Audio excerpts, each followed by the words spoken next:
white person, a white-skinned person, to give birth to a Negro melanated person without interacting with another Negro melanated person. The genetic order is black-skinned first.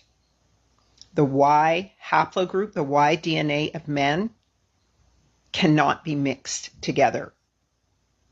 So there's no way to get a black race from a white race. You can only get a white race from a black race, all right? So there is absolutely no scientific way that a white Jew could be alpha over a set of genetic true Israelites. But the real evidence is at the Lachish Relief in London, which was taken from so-called Israel Today, where they have a whole pit full of skulls that they examined, and most of the skulls were dolichocephalic, and a DNA sample was taken, and it was E1B1A. Also, mitochondrial Eve's DNA sample was taken from that same region in Israel, and it was LO.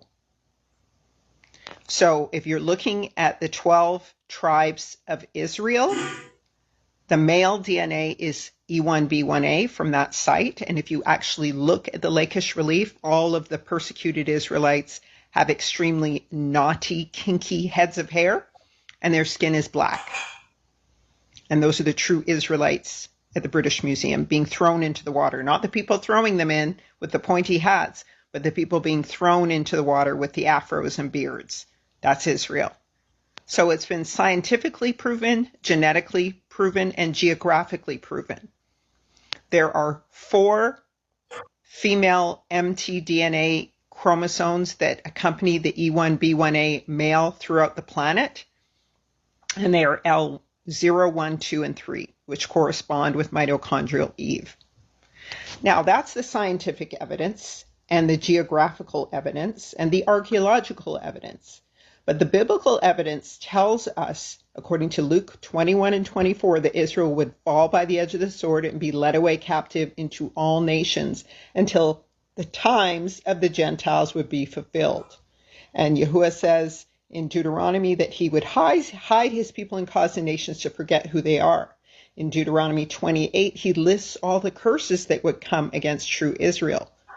That they would go into slavery, that they would be the tail and not the head, that everyone would come up over them, that they would be enslaved to all nations, and that another man would sleep with their wives, and that their children would be taken away captive into slavery. This is how you identify Israel, by reading through simply Deuteronomy 28. Key in Deuteronomy 28 is verse 48, which says that you will go into slavery with a yoke of iron around your neck. In verse 68, it says, you will go to Egypt again as a slave, and no one will redeem you. The word for buy you is redeem you, because the law of the Hebrew Israelites was that a kinsman redeemer would go and pay the ransom to redeem their people out of slavery. The only kinsman redeemer Israel has today is Yahushua HaMashiach, the Savior.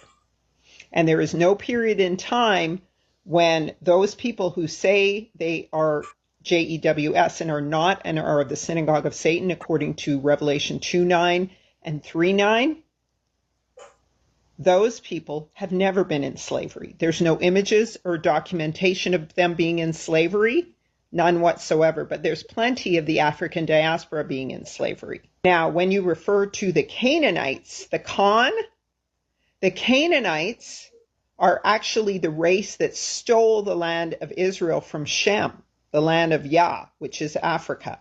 These same people are the Afrikaans and the Khoisan, who pretend to be indigenous to Africa post-flood, and they're not.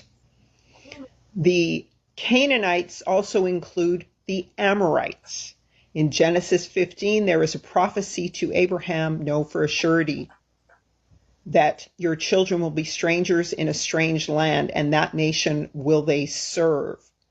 And afterwards, that nation will I judge, but not until the iniquity of the Amorites is at the full. The Amorites are a group of Canaanites who are the enemies of the children of Israel, that Yah said, do not marry with them, do not intermix with them, have nothing to do with them.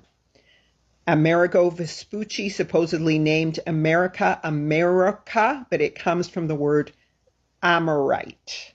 Just like Canada has the word Canaan in it. They are the children of Canaan.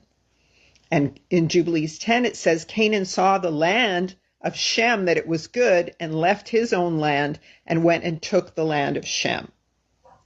Because they are colonizers. They steal lands and they steal identity. Their genes are associated with R1 and Q. Interestingly enough, those who say they are JEWS and are not today have R1 genes. Others have J genes, and others do have E1B1B, not A. E1B1B, because that's Esau, the brother of Jacob, who is the enemy of true Israel. Now, the transatlantic slave trade was financed by the JEWS. And it's very clear in Deuteronomy 28 throughout the whole thing that it says Israel will be the tail and not the head. That Israel will be the lowest and many nations will come up over upon them and profit off of them. They will be slaves in the four corners to all nations, and they will not be the head but the tail. So no nation who is ruling the world as the head would be Israel today.